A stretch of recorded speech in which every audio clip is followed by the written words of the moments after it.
Olá a Começou. todos. Oi. A gente está começando aqui, então, mais uma discussão, né, do Cineclubes Imaginários Alugados. Oi, Cris. Oi, Sara. Tudo bem? Boa noite, pessoal. Boa Boa noite. noite. E hoje nós vamos falar um pouco dessa temática, né, de poder e sujeição desses imaginários. E trabalhando com dois filmes, né? Esse filme, chato, né? Filme francês, preto e branco, cheio de diálogo, que é o Alphaville, do Jean-Luc Godard, de 1965. E um filme B dos Estados Unidos, é curioso, né? Um filme chato, preto e branco, e um filme B, que é um filme mais fraco, né? Um filme ruinzinho, assim, tal, que é o Eles Vivem, do John Carpenter, de 88. E daí nós vamos começar aqui, nós trouxemos esses filmes, vamos falar um pouco sobre o Godard, um pouquinho sobre o Carpenter e trabalhar essa ideia dos imaginários de poder e sujeição. Para começar, então, o Alphaville, falando um pouco do Godard, né? O Alphaville e esse filme e o Godard, eles estão inseridos num momento, ali na década de 60, que é um momento em que o cinema europeu e o cinema no mundo são aquele cinema do exato pós-guerra, não é? E em que o cinema começa a questionar as maneiras mesmo como o próprio cinema construía as narrativas, construía as histórias. Então, o Godard começou, né, assistindo filmes na Cinemateca Francesa, então ele é filho de um cineclube, no final das contas, e assistindo muitos filmes na Cinemateca, ele passa a escrever para algumas revistas de cinema, chegando na Carreira do Cinema, do Bazin, né, com o Bazin. O Bazin escrevia muito na Carreira do Cinema, e com outros jovens cineastas que também foram formados na Cinemateca Francesa, que também começaram a escrever e daí viraram realizadores, né? O Godard é um cineasta que produziu muito filme, né? Ele tem mais de 90 longas-metragens. Ele ainda está produzindo, acho que o último filme dele é de 2017, 2018, alguma coisa assim. Então ele é um cineasta muito longevo e um cineasta que produz bastante e trabalha muito com experimentação. Que nem eu falei, nesses anos 60, no finalzinho dos anos 50 e início dos anos 60, o cinema no mundo começou a brincar com a linguagem, a mudar a maneira como contava-se histórias, né?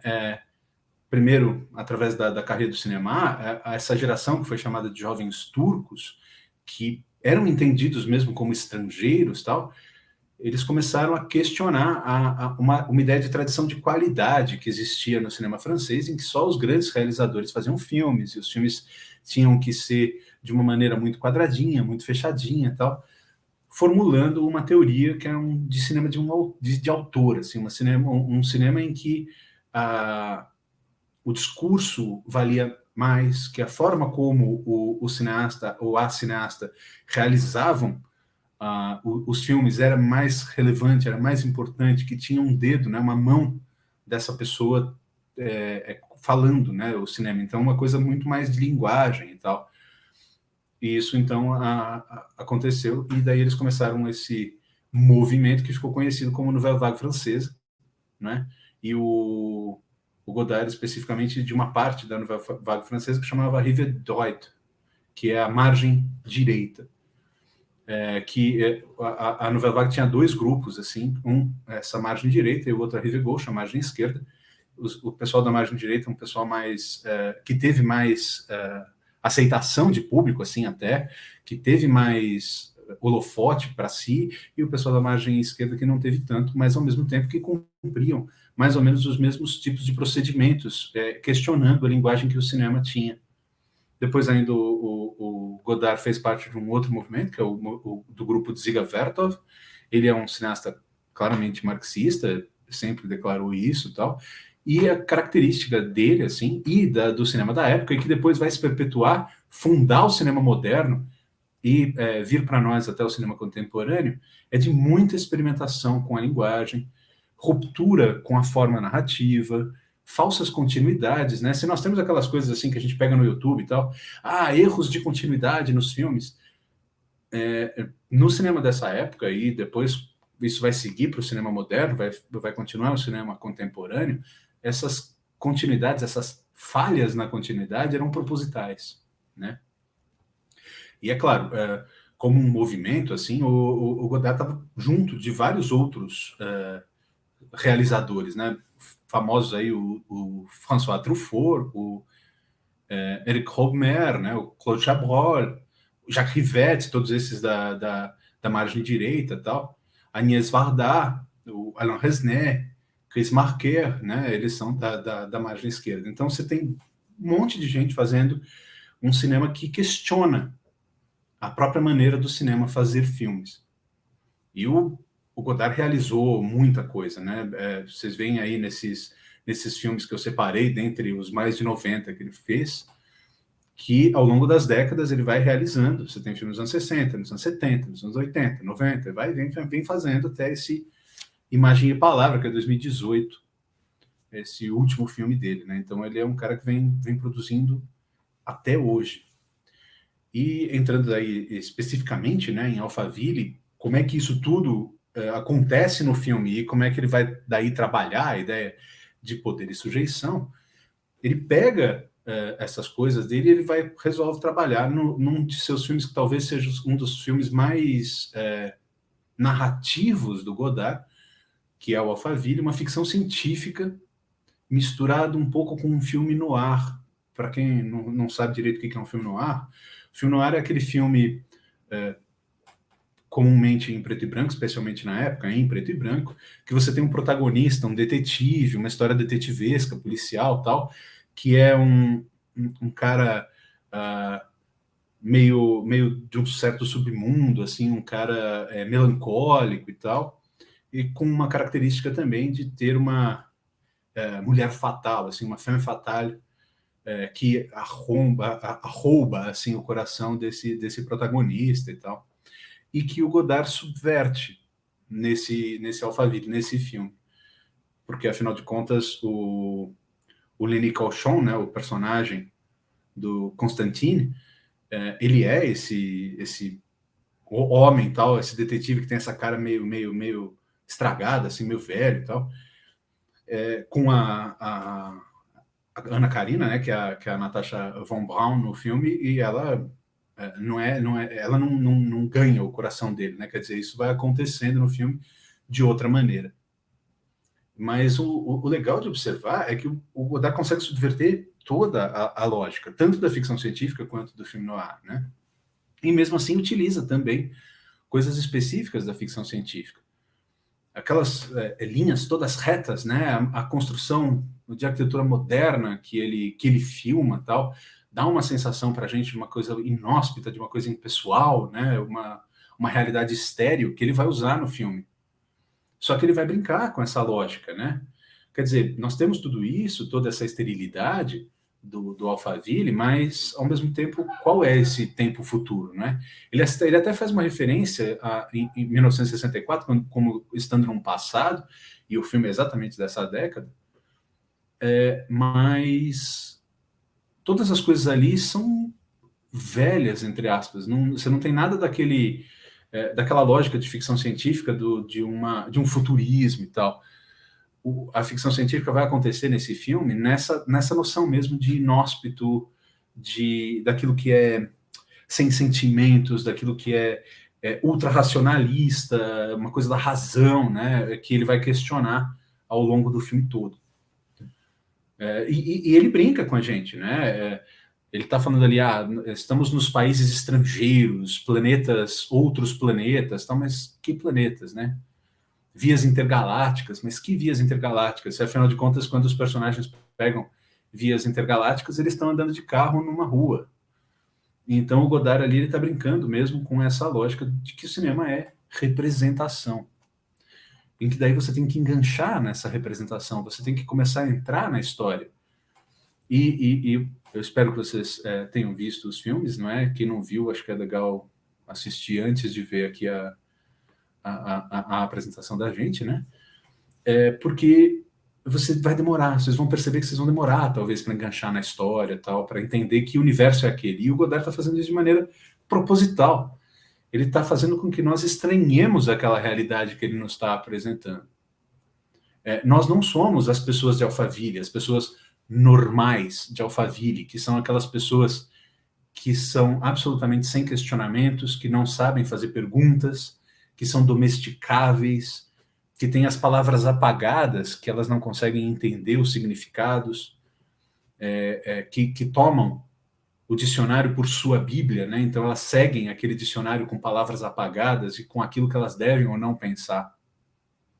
Nós não estamos nessa realidade, então para a gente demora um pouco para entender onde ele está chegando. E ele ainda vai fazer coisas ainda mais fortes, como eu falei, ele tem falhas, né, falsas continuidades, você não consegue entender direito como é que você tem os diálogos, eles são meio desconexos, né? Você pula de uma situação para outra, que hoje em dia a gente está mais acostumado, pegar uma coisa justaposta tal, e pular de uma situação para outra, mas naquele momento, inclusive, é uma coisa completamente nova. Você tem os personagens olhando para a câmera, as músicas, a trilha sonora fundamentalmente interrompida em vários momentos, para te arrancar mesmo do filme e falar, cara, isso aqui é um filme, olha, presta atenção, vê o que nós estamos discutindo e tal. Não é? E nesse ambiente lógico, nesse ambiente que é de uma lógica ilógica, né? Porque, afinal de contas, que lógica é aquela onde as pessoas não podem pensar, né? Onde as mulheres são numeradas e, assim, exprimidas, né? Muito mais até, aliás, bem muito mais do que os homens nessa realidade e tal. E é curioso porque o Godard ainda faz o seu personagem seguir aquela coisa tradicional de final feliz, vencendo o Alpha 60, propondo coisas de sentimentos, de sensações e tal. Mas é um filme que trabalha muito, então, essa coisa de lógica de sujeição, da estrutura de poder e tal, que ele meio que acompanha, né, com uma tradição característica da literatura até do século XX, não é? A gente teria, sei lá, Admirável Mundo Novo, Fahrenheit 451, que o François Truffaut, também da Nouvelle Vague, faz um filme com a história, 1984 e tal. Então ele se insere dentro de uma maneira de ver e discutindo qual é o papel da narrativa do cinema, discutindo a linguagem cinematográfica, discutindo a nossa própria linguagem e etc. Não é? Vocês querem falar alguma coisa, gente, sobre? Ou eu vou passando? Sara, seu microfone está desligado. É tipo aquele meme, né? Ordem, progresso e desliga do microfone. Esse mundo, não. Então, eu tava falando da personagem feminina que a gente conversou mais cedo, né? Que me incomodou a Cris também. Porque todas as mulheres apresentadas, elas estão num nível de sujeição absurdo, né? Elas são sedutoras de níveis. E durante o desenvolver do filme, eu tava achando, falei, nossa, como elas são objetificadas, né? Eu tô interpretando que elas são muito objetos. Até que ela aparece como um objeto, dentro de uma caixa de vidro. E aí eu falei assim, não tô interpretando, elas são. Todas são objetos. E eu acho que faz um contraponto muito à discussão de feminismo e maternidade, né? Mas complementando, assim. Porque nas distopias, numa enésima potência, as mulheres sempre vão ser objetos e vão sofrer mais sanções do que os homens, né? Sim, sempre, né? Isso é bem claro, assim. Tanto que ele numera, né, todas as mulheres, de verdade, assim, elas têm funções, né, na sociedade ali de Alphaville, coordenadas, né, pelo Alpha 60, pelo computador, e aquela lógica perversa dele que é absolutamente ilógica, né, e que retira toda a condição humana. Se a gente pensar, Paulo, nessa coisa da numeração, os presos, né, judeus pela Alemanha nazista, eles eram numerados. Então, sim, são pessoas que não têm direito à subjetividade, né, que não têm direito à individualidade mesmo. Sujeitadas. Sim, nossa. Perfeito, né? São pessoas sujeitadas. Todas, né, as pessoas de Alphaville são assim. E é muito legal, né? Como é que o Godard vai nos apresentando isso. Porque é um estranhamento muito grande para a linguagem do filme, para como a história está acontecendo, que lugar é aquele, que nós não entendemos as regras daquele lugar, que nós não entendemos como ele anda. E mesmo no final do filme, quando o Cauchon, né, o Lenny Cauchon, vai vencer, né, o Alpha 60, que ele propõe sentimentos, sensações, que o Alpha 60 até cita, né, Jorge Luiz Borges, tal, quando ele fala sobre ele computador, ser filho do tempo, então ele teria coisas mais de sentimentos e sensações e poesia, tal, que era uma coisa banida, né, em Alphaville. Daí o Godard, inclusive, ele realiza isso no filme, né, colocando o filme em preto e branco e o filme em negativo desse preto e branco, e ele fica brincando entre o positivo e o negativo até o Alpha 60 se destruir, né? E é muito legal, é um filme que para o Godard assim, é bem narrativo até, porque afinal de contas ele é um filme que tem começo, meio e fim nessa ordem, né? Que é comum no Godard. O que a gente tinha comentado antes, né? Que nos filmes do Godard é um dos mais fáceis, né? Quando eu assisti Godard, quando eu tinha meus 15, 16 anos, eu achava ele inteligível. Mas porque realmente eu peguei títulos muito mais difíceis que esse. Mas era uma outra época, né? Com o Cineclube eu acho que é legal a gente pontuar essas coisas, que um ajuda o outro a conseguir compreender as nuances do filme, não é mesmo? Quando o Godard me veio na música do Legião Urbana, né, do Eduardo e Mônica, que foi como eu conheci Godard a primeira vez, que a Mônica queria ver o filme do Godard, eu não fazia ideia do que era esse cineasta, não é mesmo? E aí, curiosa, fui descobrir que eu não ia gostar dele no primeiro momento, porque ele era ilógico para mim. Sim. Até que você, aos poucos, consegue, em algum momento, captar alguma coisa. Tudo bem também continuar não gostando do Godard, né? Tudo bem. E aliás, a gente vai querer muito, né? Eu acho que todos nós três vamos querer muito saber o que as pessoas acharam, como é que elas gostaram, como é que elas viram, né, esse filme. E da discussão, né? Foi muito generoso da sua parte, né, Paulo? Abrir a apresentação dos filmes falando que talvez sejam filmes meio difíceis ou com menos apelo, vamos dizer assim. Sim. E talvez isso aconteça mesmo. Sim, por favor, então. Falem, manifestem-se, né? As pessoas que não gostarem são, acho que, mais importantes, porque traz mais pluralidade, né, para o nosso debate e pontos, assim. Exato. E já o outro filme que vai trabalhar também, né, nessa linha, nesse tema de poder e sujeição, Eles Vivem, né, do John Carpenter, de 88.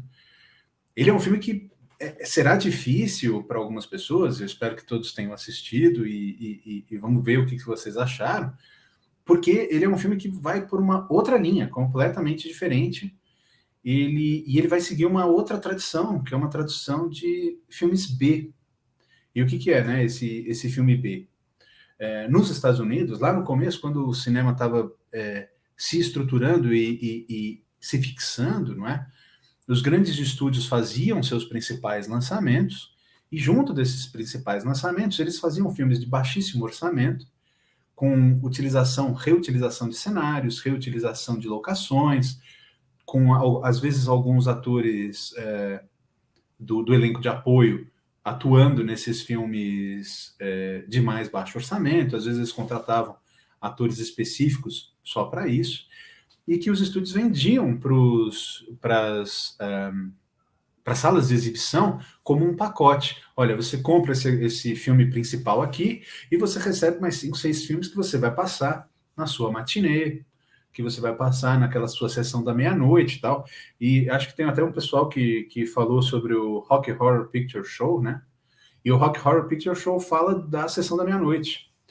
E dessa sessão dupla de cinema, em que você assistia um filme principal e daí você assistia um filme mais de baixo orçamento e tal, que o Rocky Horror homenageia. O Eles Vivem está dentro dessa tradição. Nos anos 40, lá nos Estados Unidos, eles proibiram, né, que os grandes estúdios vendessem os cinemas, para os cinemas, os filmes casados, né, o filme principal e mais os filmes menores, mas a ideia e a tradição de continuar fazendo filme de baixo orçamento continuou.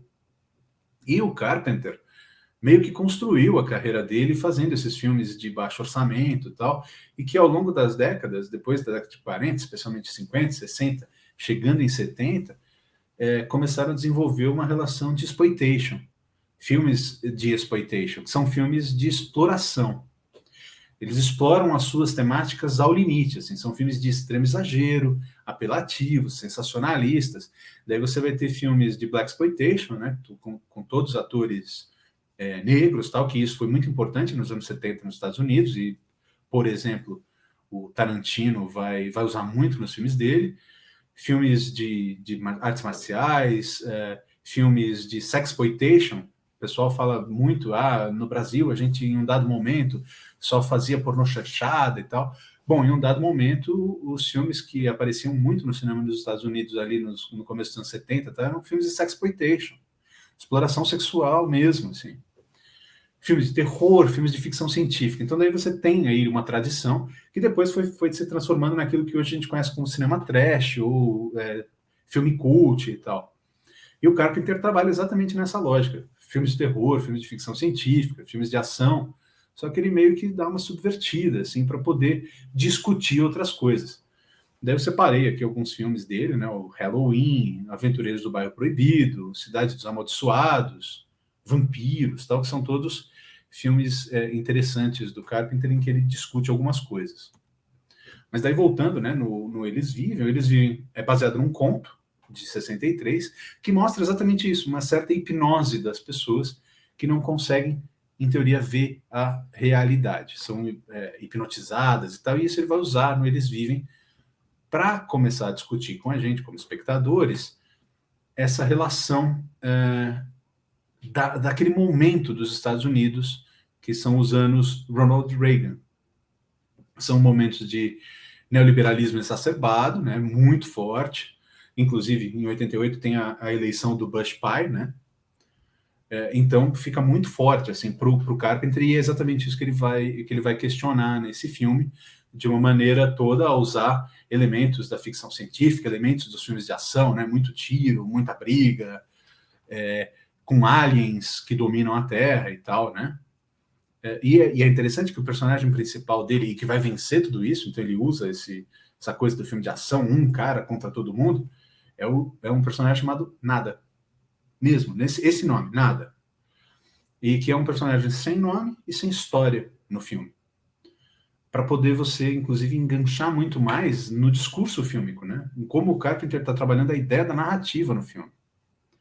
E ele começa, assim, quando a gente vê o gueto e tal, com uma televisão mostrando o Monte Rushmore, que é um elemento fundamental, né, do símbolo dos Estados Unidos, dos pais fundadores, né, dos Estados Unidos, e ele está mostrando isso como alienação, como hipnose. Olha, essa democracia americana não existe. E é o que ele critica quando o Nada põe os óculos e começa a perceber, dentro daquela realidade de fim de emprego, de miséria, de desigualdades, todos os elementos de controle que estão ali naquela sociedade. Os óculos têm um caráter mesmo de mistificação, de lógica, de ideologia. Como é que a ideologia funciona para te omitir a realidade, para que você entenda que existe uma outra realidade no lugar. Vocês querem falar alguma coisa? Só fazendo uma contribuição, você pode voltar no slide anterior? A coisa que você traz do pai é muito emblemática também, porque quando a gente tem um pai, a figura de um líder, a gente se aliena mesmo, né? A gente não está pronto para fazer escolhas por nós mesmos, né? Então, esse símbolo usado como os fundadores da nação dos Estados Unidos, que é o Monte Rushmore mesmo, você cultuar aquele que veio antes de você e respeitar o que ele entende como mundo, né? É muito emblemático mesmo, né? Pensando no roteiro desse filme. Sim, sim. E é muito legal. E né, Cris, pô, o cara está questionando os símbolos, um dos símbolos básicos, né, dos Estados Unidos. Isso é muito forte. E quando o Nada põe os óculos, assim, ele começa a enxergar. Então ele tá fazendo para a gente uma narrativa do que é ideologia, né? De como é que é o processo de mistificação da realidade. E as outras pessoas que estão do lado dele, que ele tenta convencer, olha, use os óculos, enxergue por si, que nós somos dominados por alienígenas zumbis, assim, uma coisa muito louca, as pessoas vão resistir. O Frank, né, aquele personagem que é amigo dele e tal, na construção civil lá, não quer ver. E o filme passa uma briga gigantesca do nada com o Frank, que para a gente como espectador é uma briga lenta, uma briga longa, enfadonha, não faz sentido aquela briga. Ela fica e fica, e tem mais tempo, e dura mais tempo, e dura mais tempo, que é bem uma ideia mesmo de as pessoas resistindo a enxergar a realidade, de as pessoas preferindo a sua posição de oprimida. E não até só, ele né, aceitar. Paulo?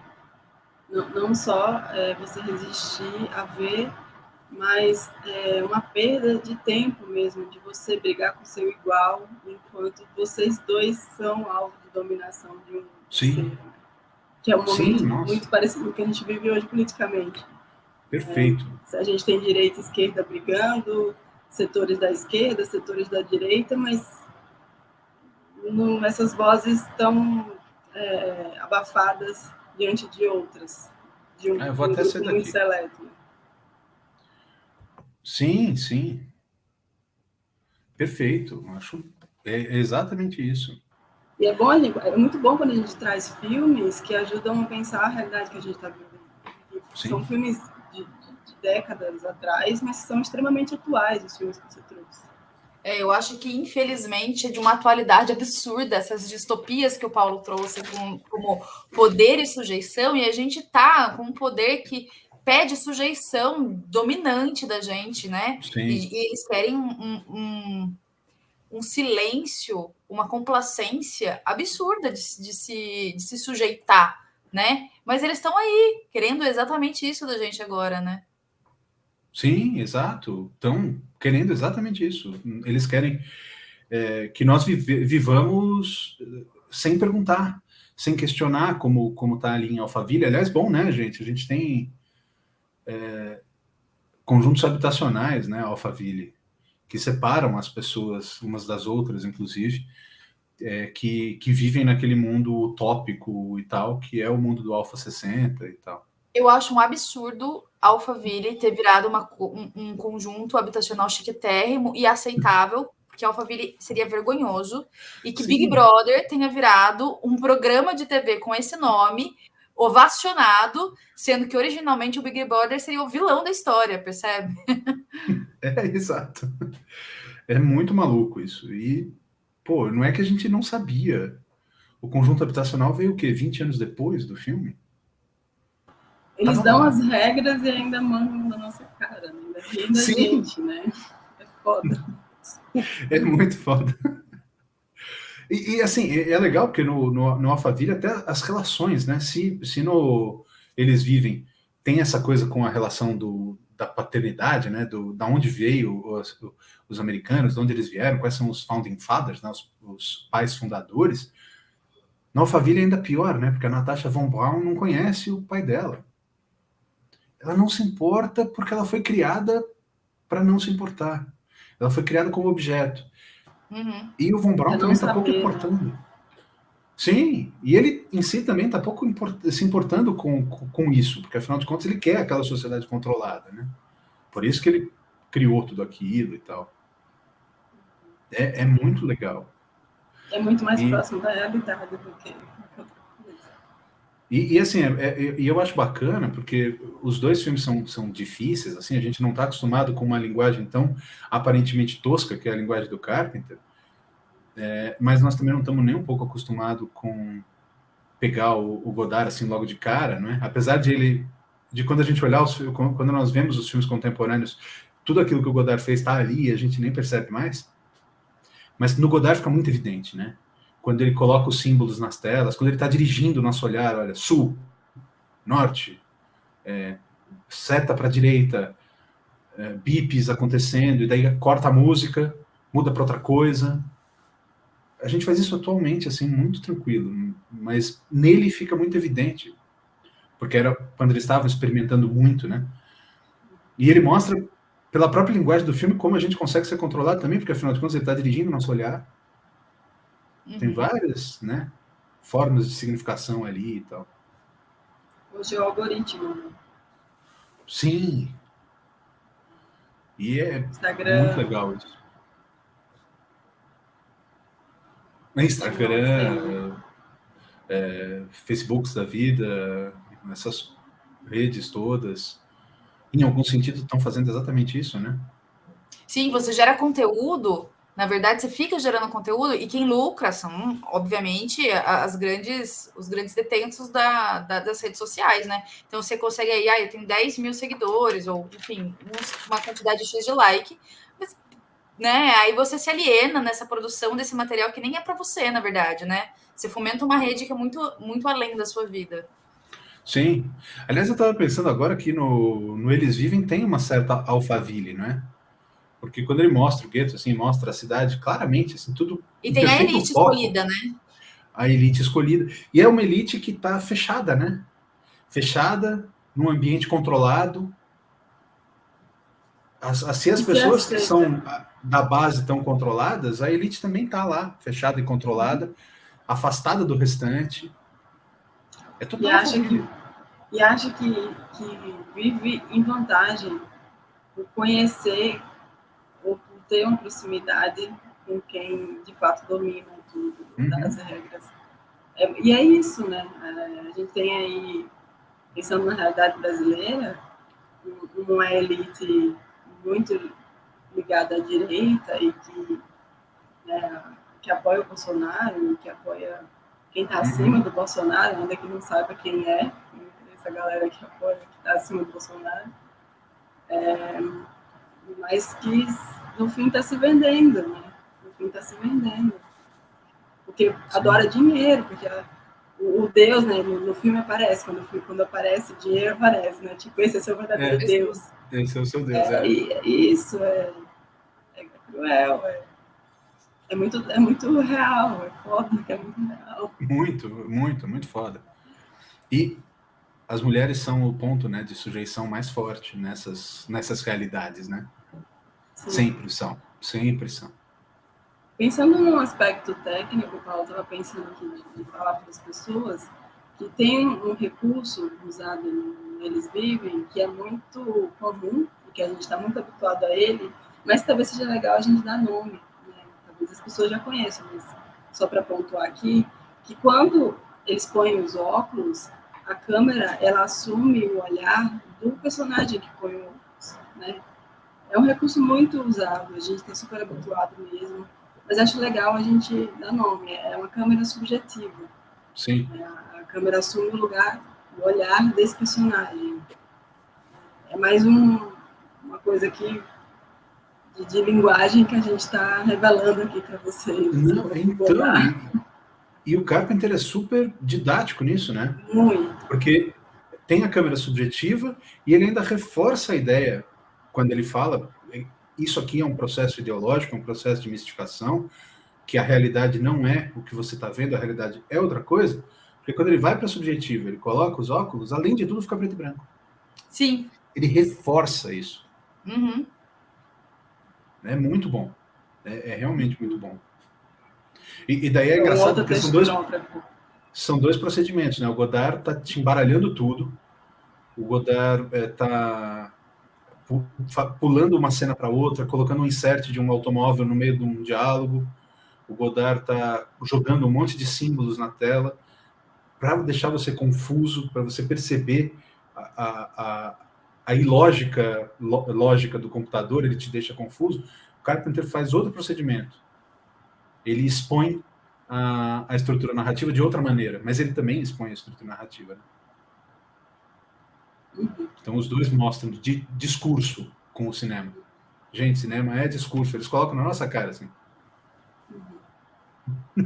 E a recepção nossa, né, o comportamento do espectador também é diferente, porque nós somos guiados de modo diferente.